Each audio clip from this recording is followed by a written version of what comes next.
All right, happy Thursday. It is Third Rail Thursday. This is Derailed, and you've joined N Scale Dystopia.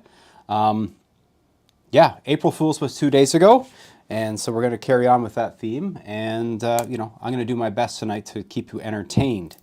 I have to be perfectly honest, when I set this stream up about a day and a half ago, because when you set up these streams, what you do is you get them all queued up in YouTube, and then that's when you maybe see the thumbnail. M&M Rails, 15 seconds after I had this thing live, jumped in with the crowned emoticon. So in the ongoing tradition of awarding Timbits to early joiners, M&M Rails was about 24 hours ahead of the stream. So really, he cherry picked the first place spot. I got to give him full credit. Congratulations, you were here first. So, what I'm hoping to do tonight is I am going to work on making a trash load for those trash gondolas that I picked up. I did a little video a couple days ago where I was just talking about the trash gondolas, which was an unlikely purchase for me because I talked about I have a passenger layout, but these gondolas are pretty common in this area where I live, and the fact that there was, a special run of these made by a local hobby shop made them pretty excellent, and so I was very happy to pick a couple of them up and put them on the layout, and then from there I went back down for another visit because I treated myself to a new book. This guy here, The Cars of Via. This was not inexpensive by any means, and I never thought that in my lifetime I would ever be nerding out to a book that has the seat configurations and the history of all of the heritage fleet for Via Rail. But here we are. It's a beautiful book. I thought that it was going to be a little less technical, so to speak.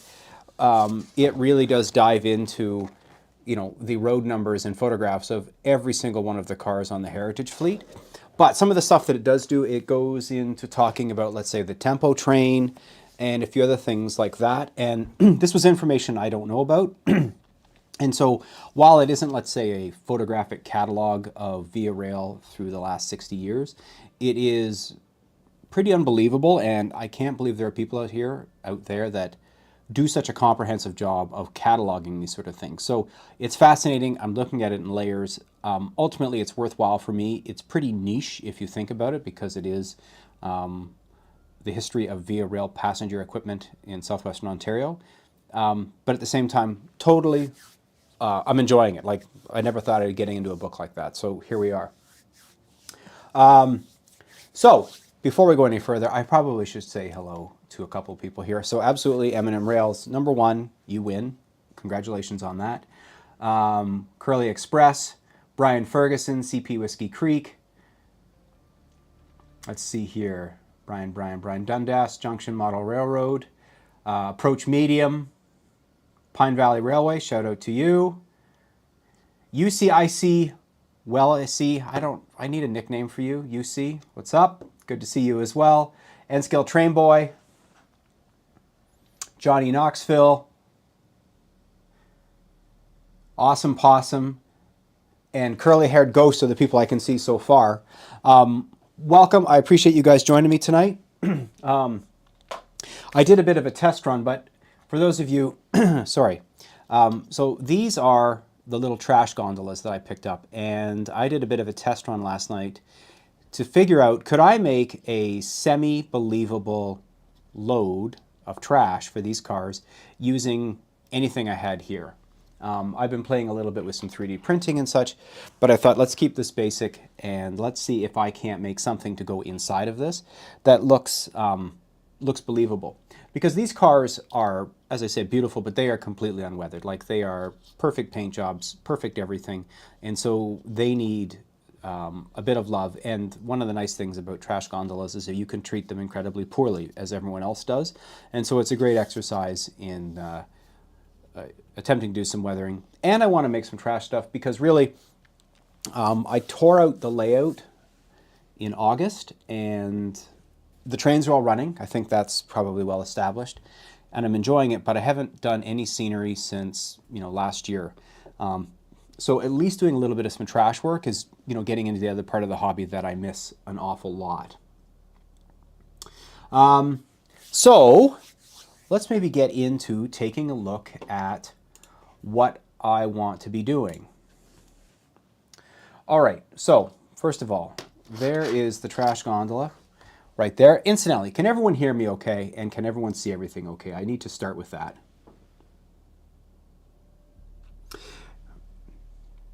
And to CP Whiskey's Creek point, yeah, there's not a lot of graffiti on these gondolas. I have seen very little of them. I assume that's because they're kept in junkyard areas, and maybe some of the more unsavory characters of the world live there. Anyway, thank you very much for the confirmation that things are working out. So I've got the trash gondolas, and what I'm going to do is I'm going to build up a load inside of them, and I thought the first thing I would need to do is I need to set up some sort of base. And so I just cut out some scrap foam core that I'll use to pad up. These are the higher capacity, taller gondolas, and so rather than spend a lot of time and effort filling them, I'm just going to raise the floor in them. And so I decided that 2 strips of the foam core was the perfect sort of height to build them up, and it falls back out. One of the things I did do is that I then started working on a single strip, and I put some glue on it, and they curl. So what I did was I went and I laminated a pair of strips together like this. I put a bit of glue, and I actually threw some ballast on it, some black ballast just to see for some texture, and this stops it from curling altogether. And so this is the removable load that I'm going to work on tonight, and try to build this up. And so I'll go through general materials, but one of the things I'll mention that I use quite a bit of is this particular adhesive here. This is an extra thin super glue. It's like water. It runs really well, and I'm going to couple that with a bit of accelerator. This stuff is great. It can plasticize things for you, meaning so when you dump it on and hit it with the accelerator, it basically turns it into a rock solid. The only thing I would say about this is that from time to time it does bother me. And so well-ventilated area, as always, is important, but this is what I'm going to be using tonight to try to get things built up. Just taking a look what's going on here. Approach medium, good opportunity to add some weight to these cars. One of the things that I was very surprised at, and I think, if I misremember, I think CP Whiskey Creek pointed this out, they're perfectly weighted. These are heavy. I was very surprised to find that these are tons of weight. I have old passenger cars and such, 85-foot passenger cars that don't weigh half as much as these do, and they roll flawlessly on metal wheels. I can put these on the 2% grade on the layout and give them a little touch, and they go to the bottom of the grade. Really very impressed with them. Okay, so one of the first things I want to do is I want to start setting up a base for this, because in practice I'm going to continue to layer up trash, and so really the first few layers don't matter very much, and so we'll just start in on adding some materials. And so one of the things when I was researching what do these cars typically carry, so any of these trash gondolas typically carry singular loads, meaning it's not all trash. It might be a load of tires, it might be a load of scrap steel, it might be construction debris. It's not a mix. It's not like the recycling truck that has everything built into it. And so one of the things that they talked about was including pilings.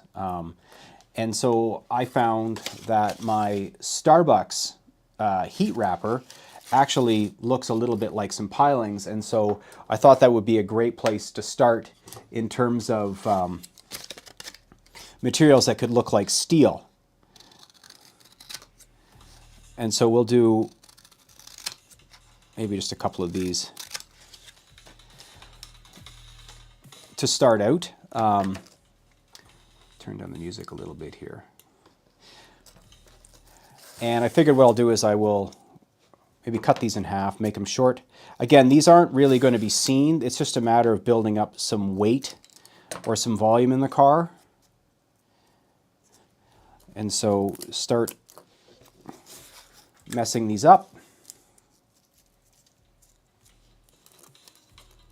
I just have to have something to glue the next thing to. I'm not sure if that makes any sense. So the other thing I do is with the super glue, I get these silicone dispensing nozzles that put these little fine beads of the super glue out. And so I can adjust as I need and apply really small amounts of super glue. And the addition of that ballast makes it so that these easily attach.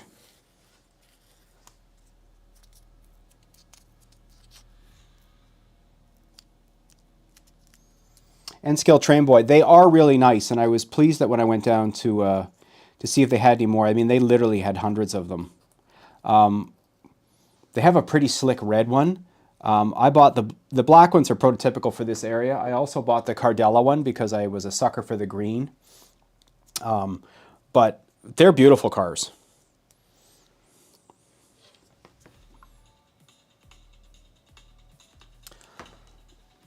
So you can see, you know, I've just thrown on some chewed up pieces of that Starbucks wrapper, and that's the base point.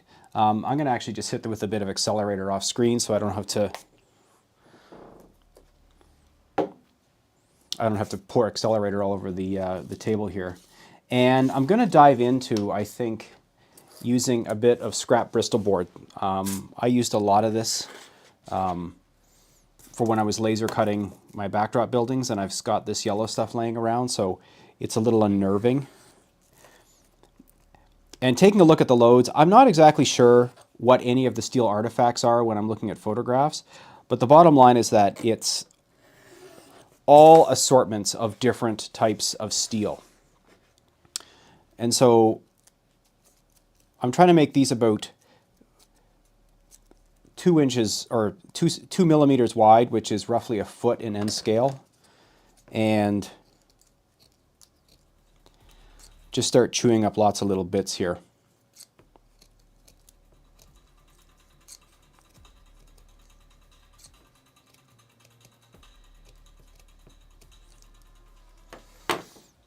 And again, what I found is that when I was doing a bit of a test, it's just being a little bit mindless about stuff and just starting to build up all these layers.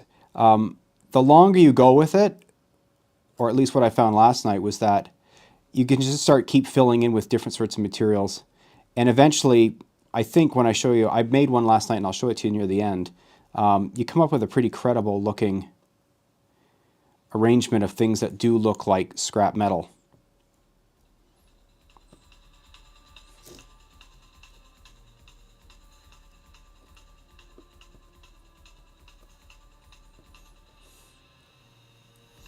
I can see the chat is abuzz.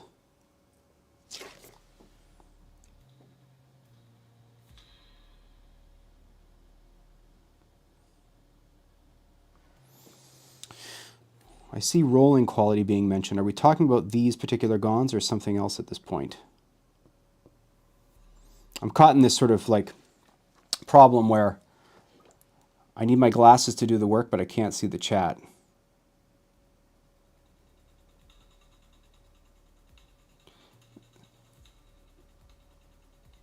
Oh, that guy's stuck on. He's on there forever now.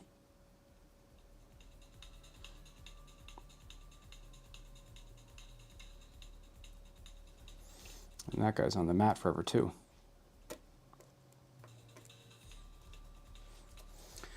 And I'll spin this around and I'll just add a few more little items onto this side.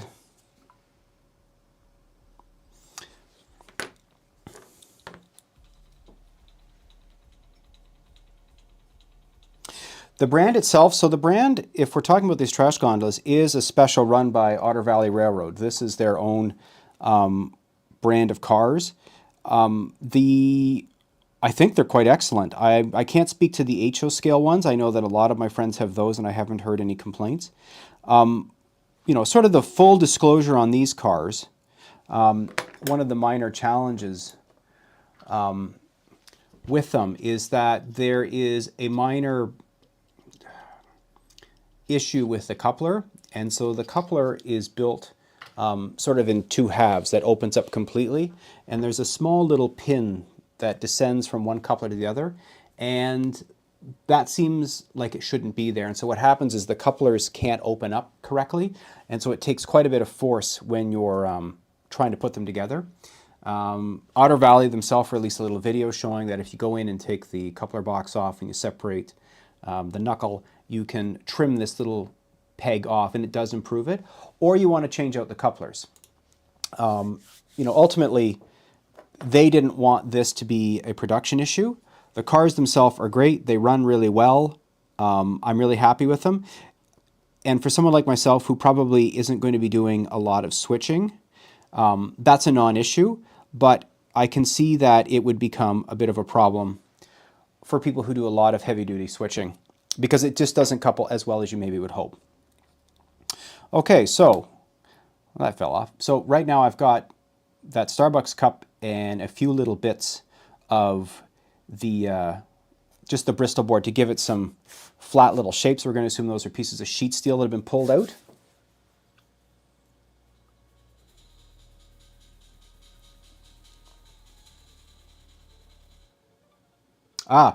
So sorry, go back and forth. I stopped talking when I read the chat. So these nozzles, I got them on Amazon. I'll try to remember to share it, but it's like a package of 100 of these for very little money. And when they start to clog up, you just keep nipping down with the scissor along. There was a YouTuber that I saw who did sort of like toys, and I saw him using it and it changed everything. I use this stuff a lot. All right, so I've got those two materials put down. I think what I'm going to do is start working on some twisted, what you could consider to be I-beams, but we're going to fake it. So I'm going to take the Bristol board and fold it over and give it a pretty decent crease. That yellow is jarring. And then I'm going to try to pull off about a 1 foot by 1 foot piece, meaning 2 millimeters.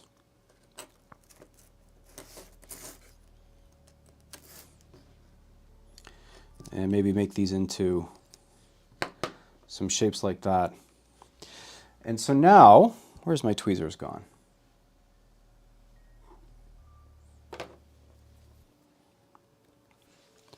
You get these sort of like, hard to see, but these little angled bits. And so I can bend these up like a construction disaster and start applying these as well. So I'm figuring for anyone who's joining in, this is probably going to take me about 25 minutes to get through this sort of like little mindless process. And the color, you'll see that when, I'll show you yesterday's example towards the end of this, as soon as I put a unifying color on them, it helped a lot.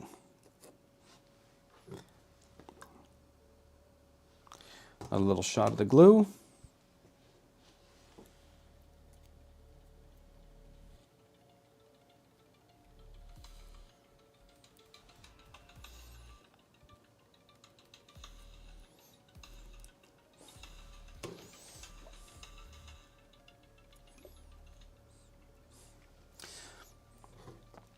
Now, one of the other things that I did with the other build that I'm going to do a little more sparingly with this one is you may be aware of using baking soda as a bit of a gap filler. What I found is it adds a nice bit of texture. So this is baking soda, and when you mix baking soda with super glue, it works as a filler and an accelerant. So I'm just using this a little bit like that, just to add some sort of unknown grit. So far so good. So one of the things I found at the dollar store was these little glass beads, and they are about 1.5 millimeters thick. This is probably an active futility here.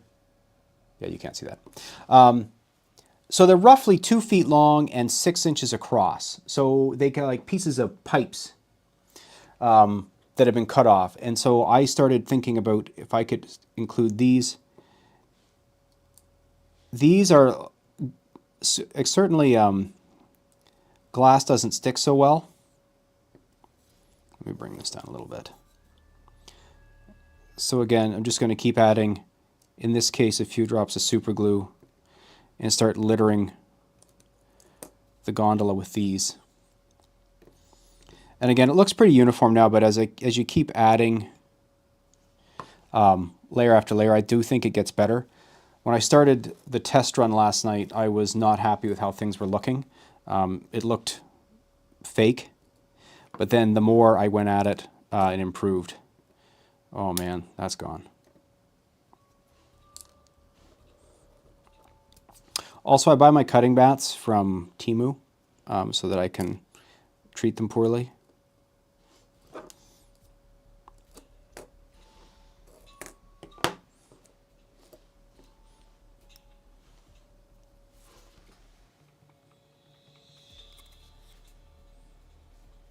Johnny Knoxville, Tester's glue was both a terrible glue and incredibly fragrant.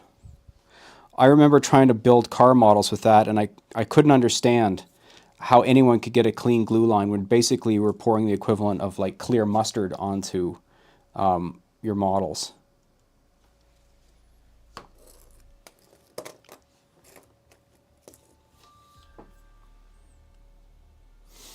Yes, it did get me. Super glue 1, Denny 0 so far.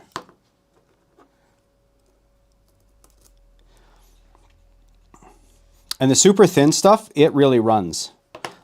It goes everywhere, like my cutting mat.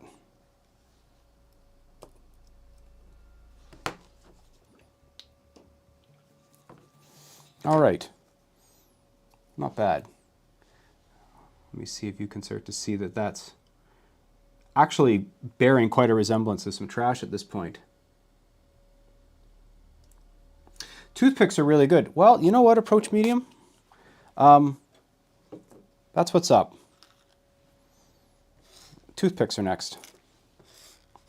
So while the little glass beads are short bits of pipe, one of the things that they talked about that would get into these trash loads was specifically pipe, but also brake pads and such.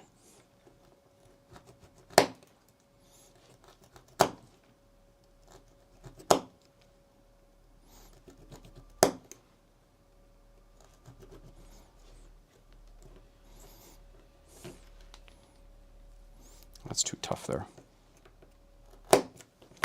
So let's add, I'll give that one a bit of a bend. I think a pipe right about there looks good. Get that in place. Super glue got me around 2.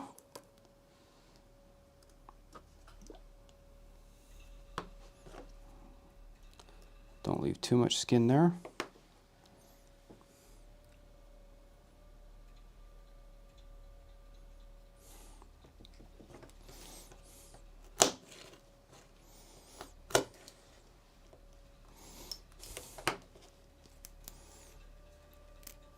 Give it a bit of a break, because the pipe should be bent, right?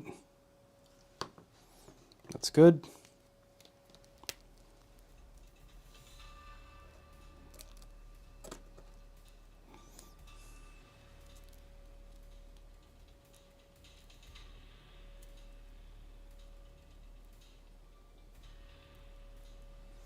N Scale Train Boy. So one of the things I would say is that I have a 200 pack of number 11s, off-brand number 11s, and so I don't feel so badly about abusing them. Put a couple of these guys on. But I agree, those razor blades, Jason Jensen uses a lot of them. The razor blade with the nice sort of heavy, thick back on them are definitely superior to using my number 11, but I run through number 11s a lot. Okay, it still comes off the cutting mat so far. I think one like that looks okay. And I think I'll shove one in like that.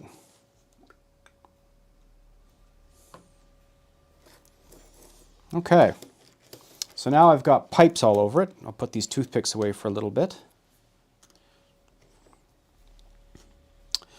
So, next up on our garbage adventure, so this is duct tape. Now this is not the duct tape that we commonly think of as duct tape. This is the aluminum tape that you actually use on your vents. And so what I want to do is I want to make some corrugated steel siding. And so what I'm going to do is I'm going to pull off a few 4 or 5 millimeter wide strips, which is roughly 2 feet, which is the width of a corrugated steel. And I've done this before on other projects. And I'm going to try to make some corrugated panels to add to the trash. And so I have a little block of wood and a fine threaded bolt. And so I'm going to put down a little strip of my aluminum. I'm going to take my bolt and I'm going to drag it the length with some significant pressure of the tape. And I don't know if this is going to work very well, but it makes an equivalent to like a corrugated steel panels, like off of a barn roof or something.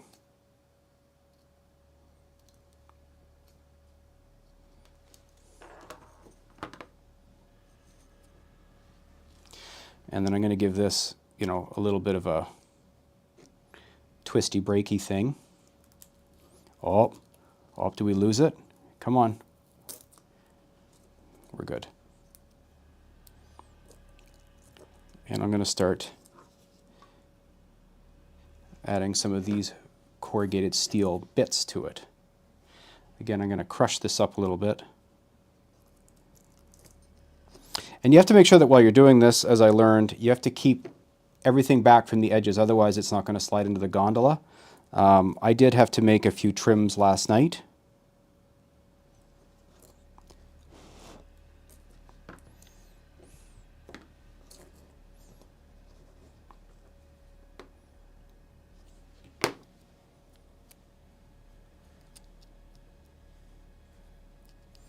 N Scale's Train Boy. I was not aware that you had streams. I will attempt to remember and add it to the list of things.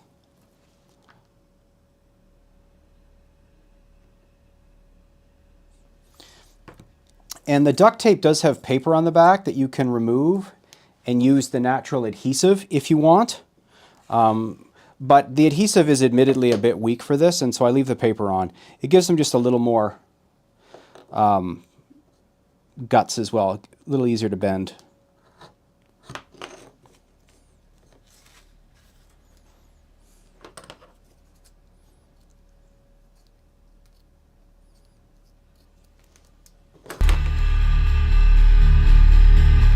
Oh dear. Sorry about that, folks. Okay. A few more of these.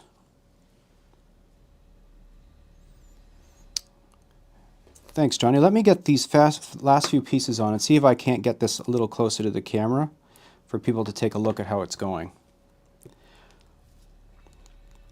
It seemed pretty toy-like. You know, N Scale's got some blind spots, and that is that it's difficult to find things that you can work with that are small enough to make sense. Seeing as a 2x4 is not human hand, like it's not easy to handle something that's a scale 2x4.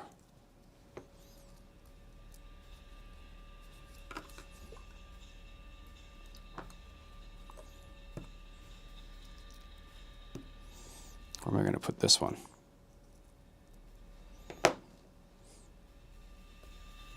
Let's do that like that. All right, I'm going to hit this with some accelerator, get this sort of all locked in.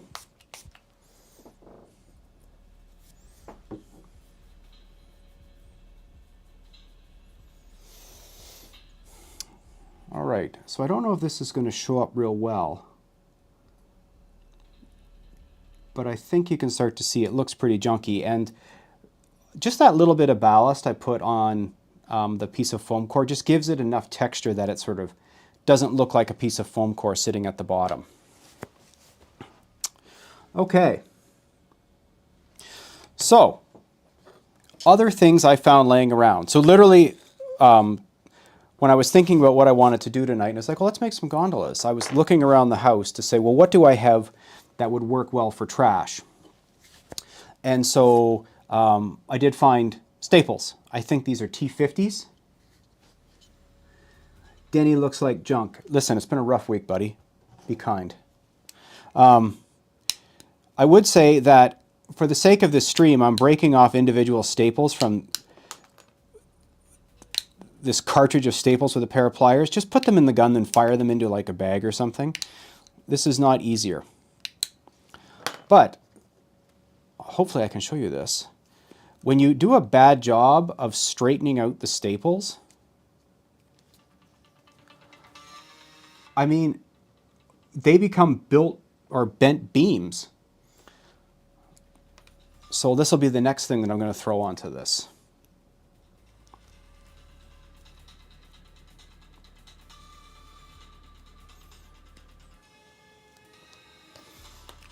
Maybe I'll do 5 of these.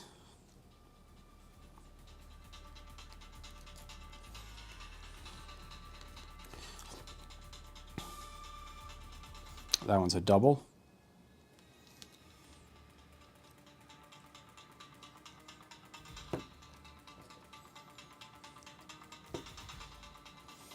All right, so I've got some twisted metal here.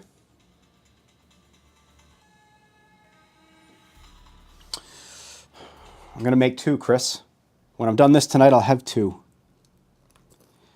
So let's get the tweezers out and see if I can't find some spots that need a little bit of love.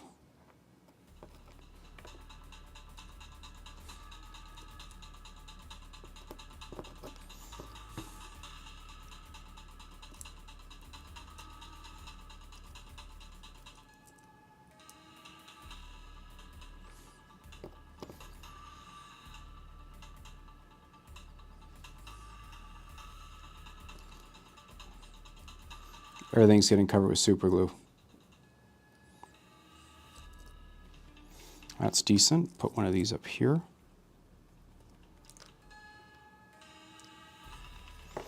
Okay, lock them all in.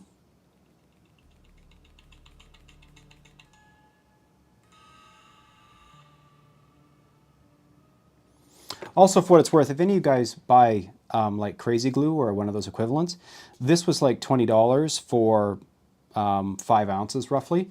This is a much better deal.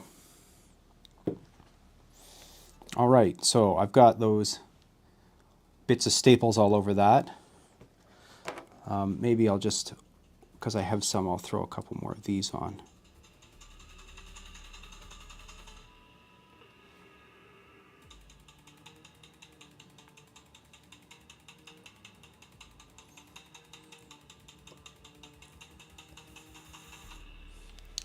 All right, so let me see. We've got just regular sheet steel. We've got broken pipes. We've got some I-beams. We've got some girders. We've got bits of pipe, long bits of pipe, short bits of pipe, some pilings, and some basic stuff.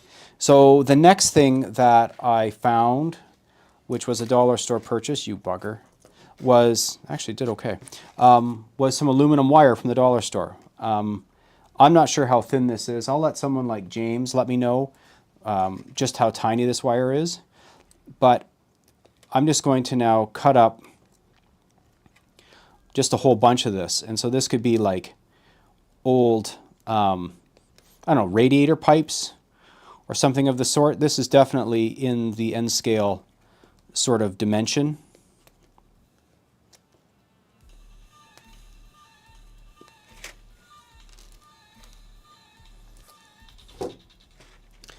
And then let's see about, and it looks good when you gather up a few of them.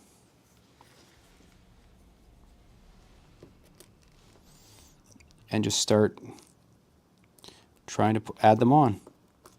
I think this is one of the instances where I found that actually adding the super glue first was a bit better.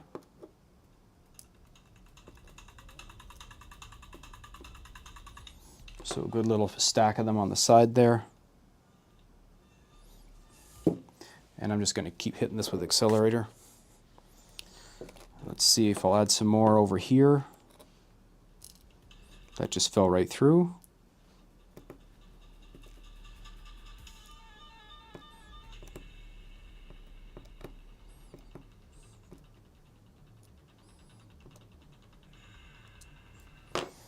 Another shot of glue, another shot of accelerator.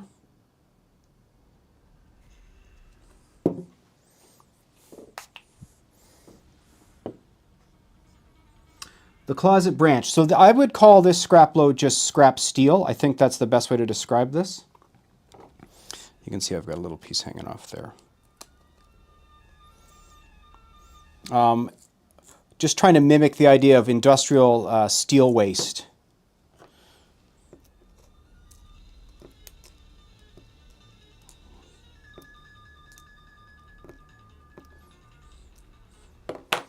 Another shot of glue. Bit of accelerant. I think I'm going to add a bit more. I need a bit more of this.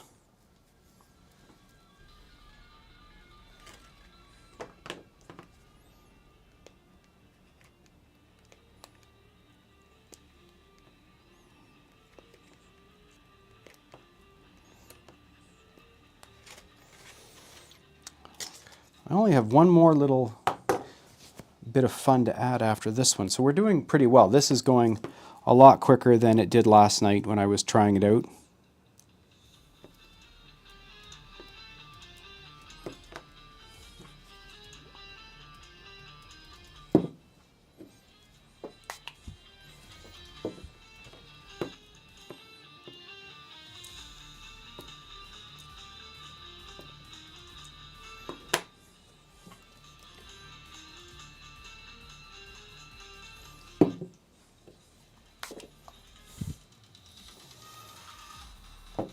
Okay, so let's see. How good is the camera to show? I think that looks pretty good. So the last one that I was doing last night was, I have very fine solder. And I was thinking about adding little cable coils. And so what I found is that if I just wrap a bit of solder around a toothpick and give it a bit of a smush, let's see, you get this sort of like little smushed bit of cables.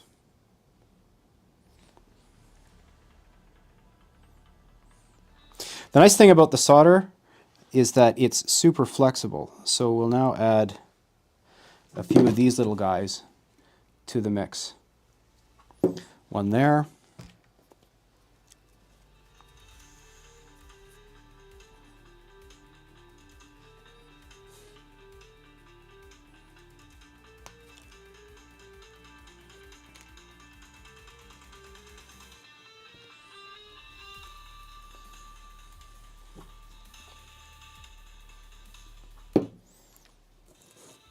Let's see, I want to make sure I've got enough fun stuff on this.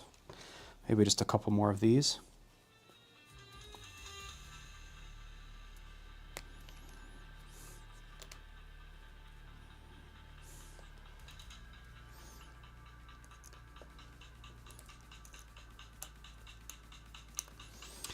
What you can't see is that all of my fingers have a little bit of super glue on them now, and I'm starting to feel them stick to one another constantly. And maybe I'll just crush this up and add it somewhere over here.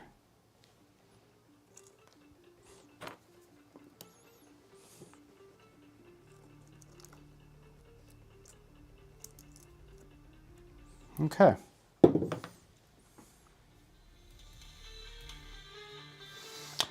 Yeah, I can commit crimes. These are filled in now for sure. Oh, hang on. Let go. Okay. So that is hard to see, but it's got lots of texture. You can see that those first little strips of paper that I put down basically don't exist.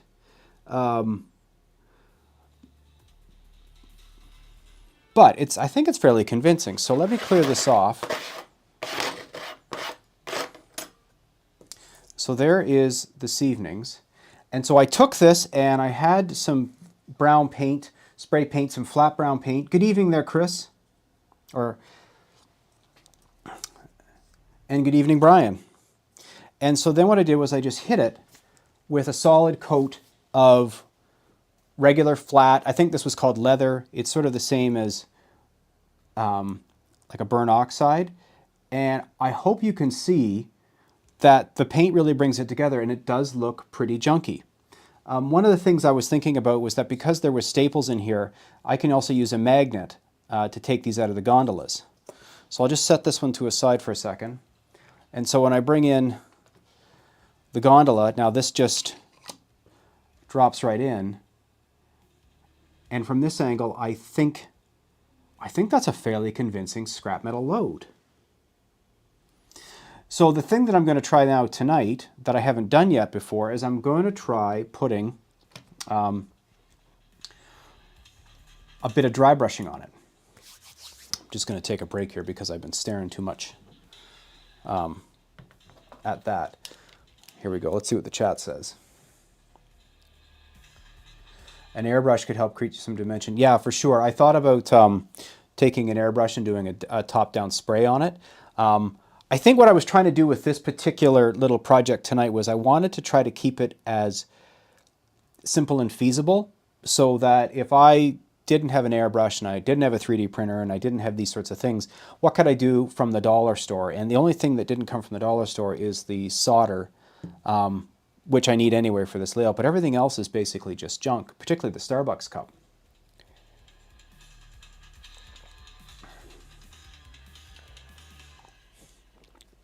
Pardon me. So yeah. So what I'm going to do now is, so this guy gets set aside. This guy just falls right out. And I'm going to think about trying to paint this. And honestly, I was looking at junk. So I was doing a lot of image searches for rusted metal. And what I discovered was that there is about 100 different ways to paint rusted metal. And a lot of the time when I think about rusted metal, the chocolate brown base coat is appropriate, but a lot of it is dustier than it is actually rusted, particularly when it's loaded in these gonds, because it'll be piles of scrap iron from demolition, let's say, that's been piled in. And so my first instinct is to give this a coat of rust-colored paint to make it look rusty, and it seems that that's actually not the way to go. So I've got a number of different colors here that I'm going to try to play with. I've got basically what we would call orange, the equivalent of burnt sienna, a tan color that's sort of dusty, basically a burnt umber, which is the base coat of the car, and I do have a little bit of cheap silver paint, and so I'm hoping the combination of those I'll be able to do something that looks reasonable.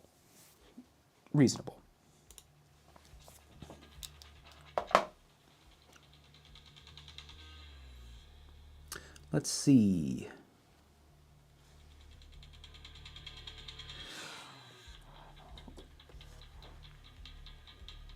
To two random crap, absolutely the number one source of inspiration for painting rust is all of the tabletop wargaming guys. They do a lot of this. So let's see. I'm gonna do a lot of dry brushing for this, so I don't need very much paint. So there is the brightest rust ever.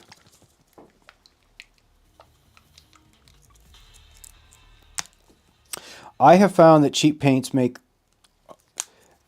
me feel better about myself making mistakes. So that's sort of one rusty metal, a deep rusty metal. I'm going to call this like a dust color, maybe. The lighting's a bit overexposed for this, but we've got like a dust color, a rusty color, a really bright rusty color. A bit of the burnt umber color, which is sort of the original for when I make mistakes. And I'm hesitant to use it, but I'm just going to put a little bit of silver down and see where that goes.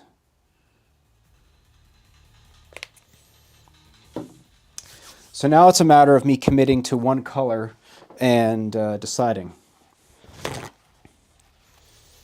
going to get my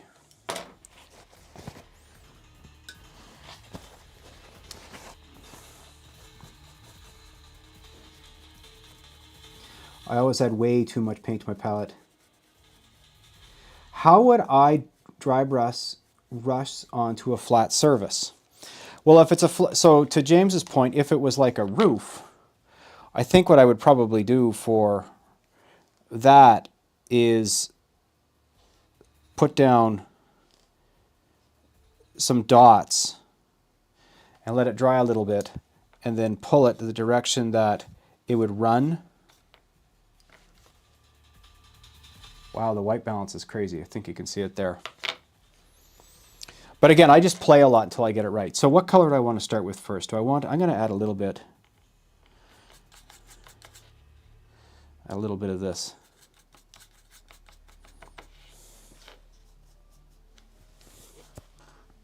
And we'll see if this actually works on the camera. Oh yes, this is working.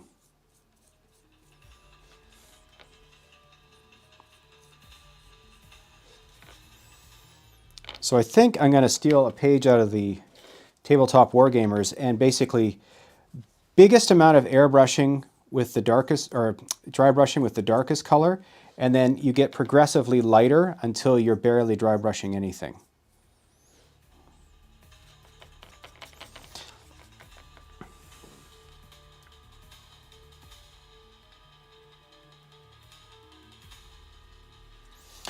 Yeah, approach medium. Like, yeah, I don't want to take any credit for being amazing. This is pretty forgiving.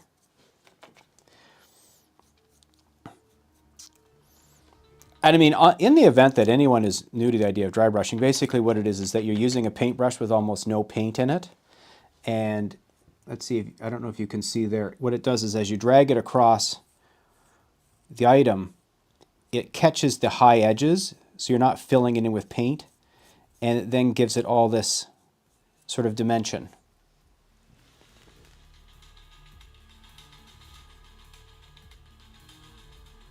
Have I thought about scrap locomotives? I don't have any to donate at this point in time. The worst set of locomotives I actually made into a semi-reasonable GO train. So I need to pick up some locomotives, but I've sort of been turned off the... I don't go to a lot of train shows anymore to find discount stuff. I find that it's not very discount.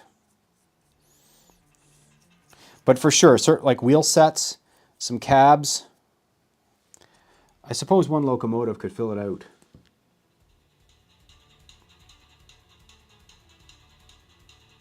Grays at the end, yeah. I'm going to try a little bit of chalks tonight. So I think you can probably see that that's looking pretty rusty.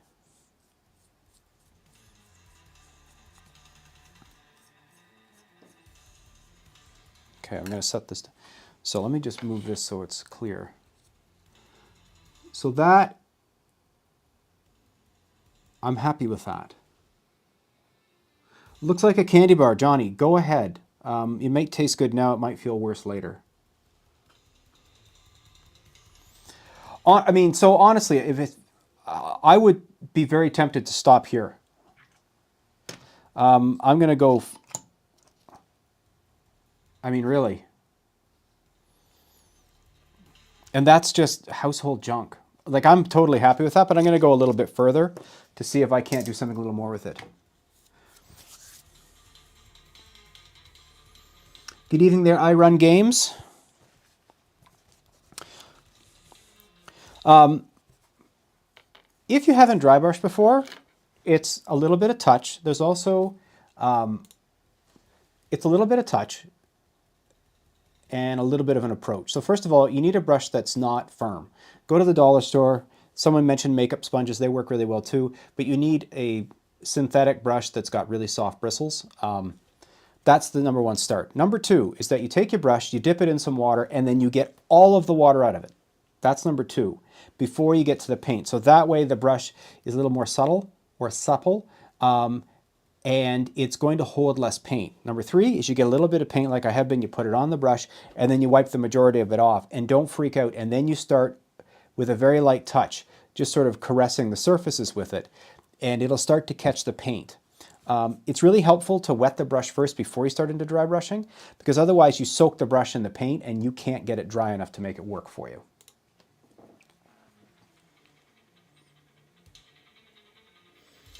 N Scale Train Boy, yeah, the car needs some serious damage. I'm thinking about taking a soldering iron to try to bend up the sides. I think you can get some dimensions out of it, black and grays, rest of the car too. Yeah, there's a lot of stuff we're going to do. So also the nice thing is that this should be dry at this point. And so I think I'm going to do the dusty color. See what happens, because it looks like it's been a rained on sort of load. And so I'm going to add this bit of a dusty color, but I'm going to go a lot easier on this. So whereas that sort of pure rust color, I went fairly heavy all over it, I'm going to try to be a little more reserved with this dusty color and just catch the very edges of this.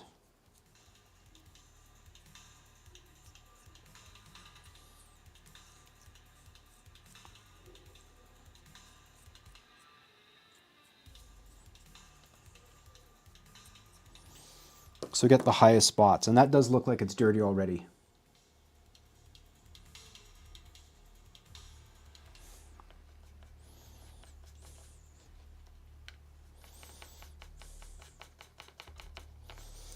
So again, brush has got very little paint in it, but you can see that I'm wiping the majority of it off. Again, the white balance is crazy on this. And then just, so whatever I did the last time in terms of amount of pressure, I'm going a lot less this time around.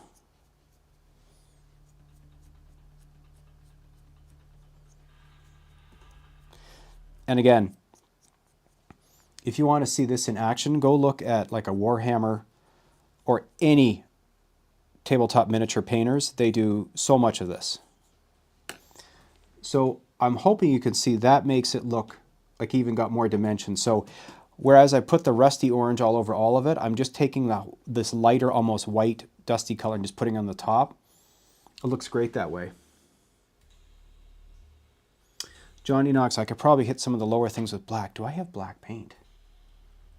I don't, but what I do have is a bit of chalk. I'm going to do that next, I think. So I'm going to just do another quick round of this sort of light color. Bring out this sort of dusty.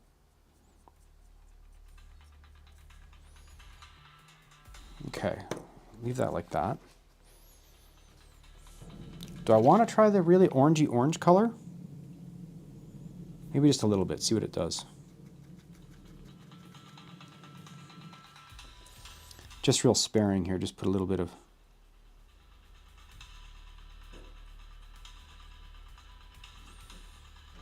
new rust. I don't love that, but here we are.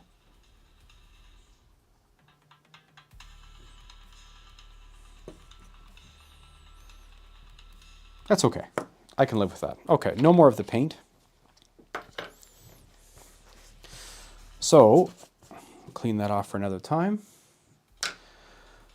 So I have a bunch of, these are years old, these are old artist chalks. So they're not pastel chalks per se, they're just artist chalks. And so I'm going to just put some of these into some of the crevices here. I do have a bit of a dark gray, so I'm just going to use a bit of sandpaper and a slightly stiffer brush and see if this makes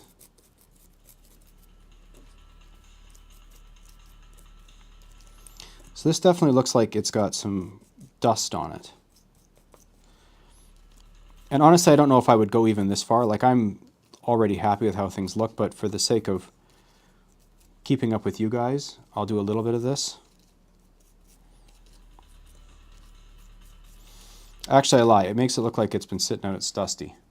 I don't know if you can see. That's very subtle.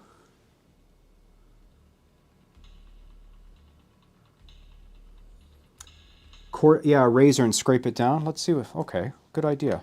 So let's pick another color. I'm going to pick this this sort of rustier color here. Actually, why don't we do this? Put a bit of that down and see, clean that off a little bit. I don't hate that effect.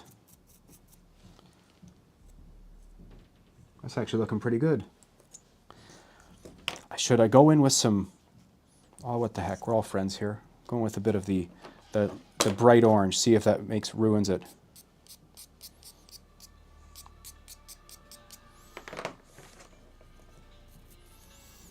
And I'll take that bright orange and I'll blend it in.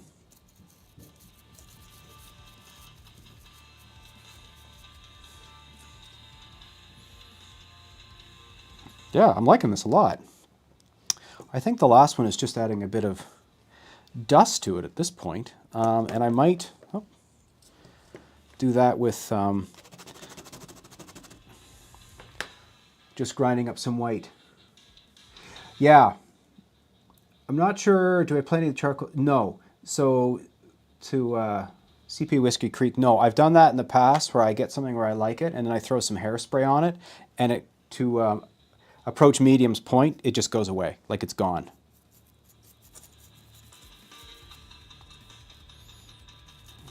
So the white definitely makes it look like it's a bit dusty, which I think is okay.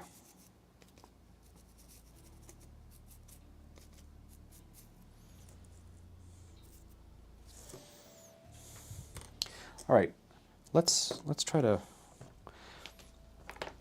like, I'm stopping there. I mean, I would be very tempted to keep going because I like overworking things, but let's just get this into a place where it looks, what do we think? Does this show off better in the original black or the green? I'm gonna go with the black for this one.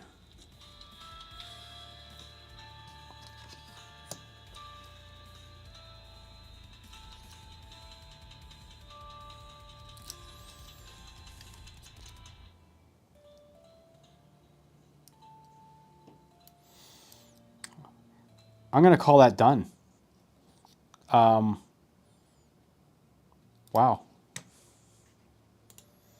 So, So, I mean, I had a hunch this was going to work. I haven't done this exact exercise for this exact thing. And so when I was looking at my roughing last night, I'm like, yeah, I hope this will turn out. And so this was me taking a bit of a step in front of you guys to see if it worked out. But ultimately, I think that is as convincing as I'm capable of. Approach medium. Now you just need a net over the top. All right, so I had to do a lot of research into that. Yes, they do net loads, but they only net up construction materials. So like wood, insulation, those sorts of things. So if there's a house demolition, they fill a gondola, they would use netting for that. But as for steel, no. Also, they're not technically supposed to load them over the top, apparently. So it's all supposed to be submerged below the level so you don't get things blowing out. What I would say, let me just step away here.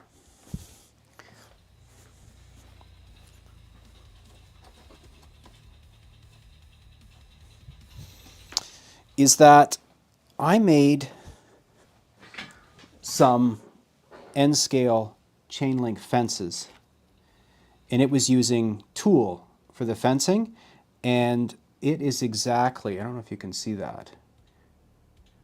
It is exactly the same as the netting, so I could easily just wrap a load with that, and I think that would turn out great.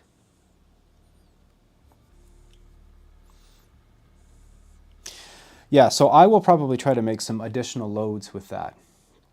So last night I made one of these, and today with you I've made a second one and added, I spray painted this a dark flat paint. I've gone in, I've given it a coat of paint with, first of all, this, which is the same as a burnt sienna color. This one is technically called cinnamon stick, if you're so inclined to find it.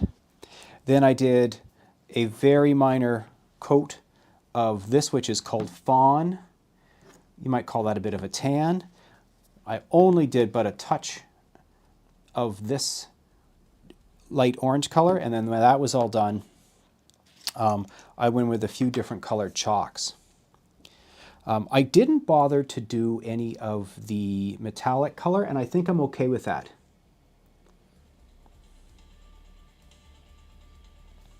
N Scale Train Boy, yes, I did make a video about the chain link fences. It was only but last year, but in that case, the one thing I did do was I 3D printed the fence frames and then stretched the tulle over top of it. And so if you don't have a 3D printer, you'd have to take a bit of a different approach. I use the 3D printer because I foresee that I need to make miles of fences, and so I needed to find a way to make something rather believable. And that was the approach I took. But the tool itself, what you can do with it is that you can sort of stretch it over something like a shoebox and hit it with some spray paint, and it goes from, well, you know what? I'll show you. Hang on. Hang on.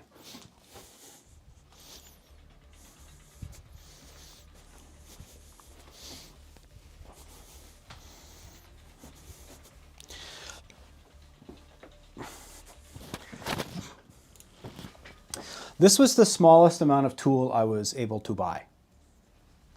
And so it is very flimsy, very see-through.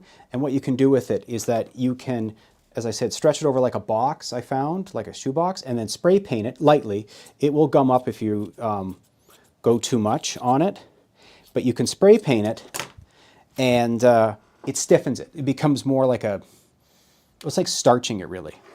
And then what you can do is you can cut into sort of shapes. And I thought about for tonight actually cutting some up to make pieces of old fencing. Maybe what we'll do for fun is we'll see if I can't net this. So I'm going to take that out. This might be a bad idea, but okay. So I've wrapped it with the tool. So I can definitely see there's better ways to do this than I'm about to, but we're just going to go with it to see.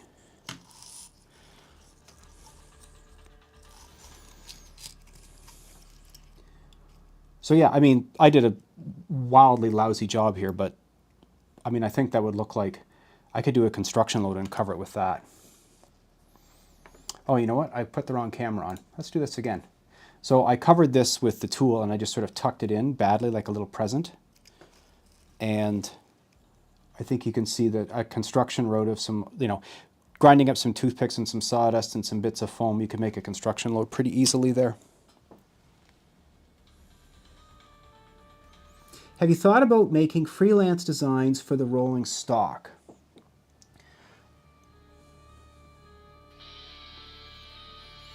What do you mean? Freelance designs in terms of actual freelanced rolling stock designs? No, I haven't thought about that. Let's put it in, oh. And as much as I do like these cars because they're prototypical to my area, the Cardella is definitely my favorite for its color. Yeah, that's great. Okay.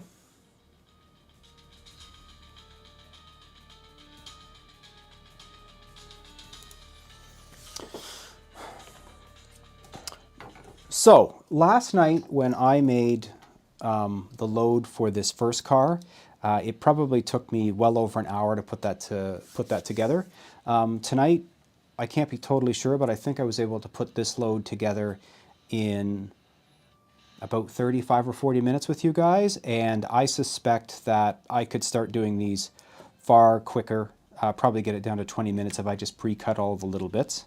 I realize that nothing is going to do this a lot of justice. I'm going to take some photographs of this and I'll throw them online so that you can see it, and you can be the judge of whether or not you think this turned out. But overall, I'm unbelievably happy with that, and I'm a little bit surprised.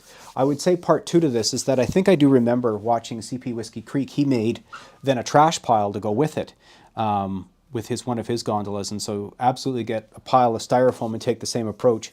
And just over the course of an evening, when you keep, let's say, making one of these gondola loads, just keep throwing the trash onto the trash pile and treat it exactly the same way. So there you have it. I have 6 of these gondolas that I'm going to fill up. I am thinking about trying a bunch of different loads. I've been working on a scrap load of tires, which would need to be 3D printed because I don't have a good way to make N scale tires. I'm looking at a car full of toxic waste because that suits the layout a little bit better. I've been looking at also then just some regular construction, so wood and such. I don't do a lot of modeling with scale wood. So I'm looking at like stir sticks and toothpicks and those sorts of things, paper, and I need to figure out a way to sort of model insulation, but it's a good load that I could use some of that fabric on to create a netting.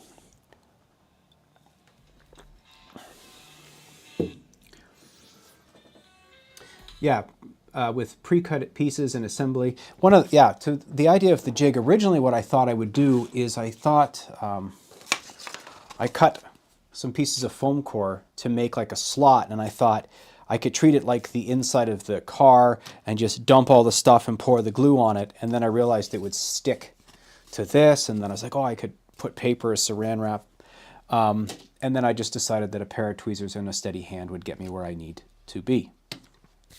So yeah, it started with this book and wound up with a bunch of trash, and I'm thrilled. I'm happy to have these little guys on the layout. I think they're going to be fun. For what it's worth, this doesn't add any weight whatsoever, which is also a pretty good opportunity if you needed to weight the car up, I suppose. And the other thing is, because I've used some actual metal in here, I can certainly just toss the load out with my hands, but I also have the wands, the magnetic wands for the Rapido cars, so that you can turn the lights on and off on the passenger cars. That should mean that these will just pluck out with a magnet. All right, what's we got here, catching up here? What are the types of freight cars are you looking for the layout from Kraus Rails? I do have some auto racks I have been very slowly collecting.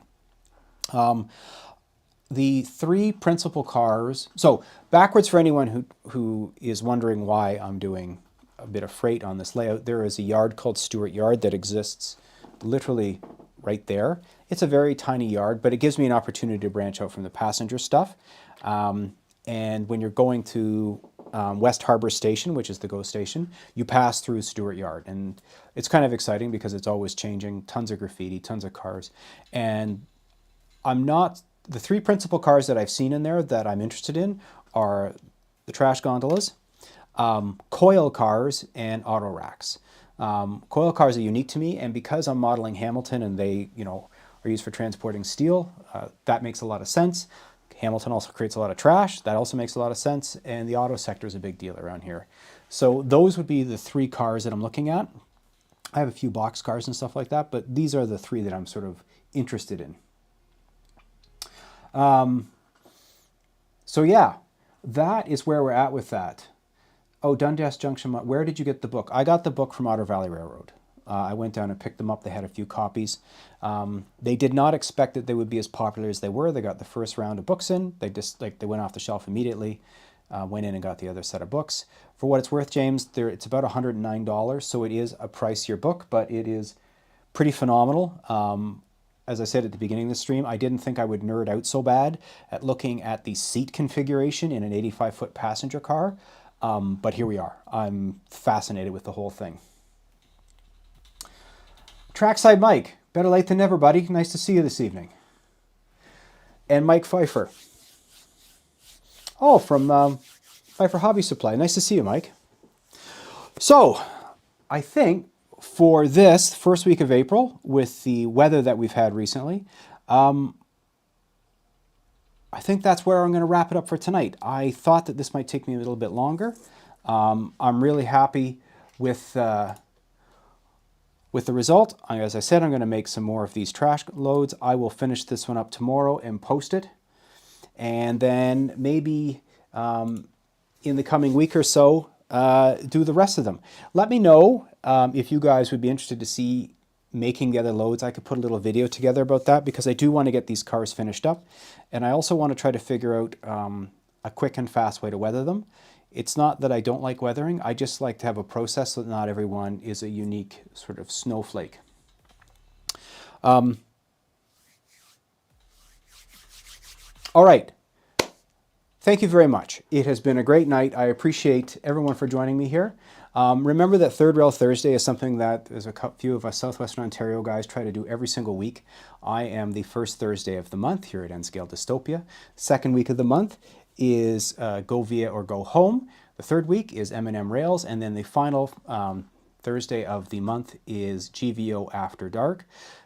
outside of that, there is streamers almost every night of the week, so that if you want to sit in your hobby room and you want to have some fun and you just want to put something on and have someone keep you company, almost every night of the week there's somebody working on their railroad, which just beats the pants off of trying to drive to a club every single night.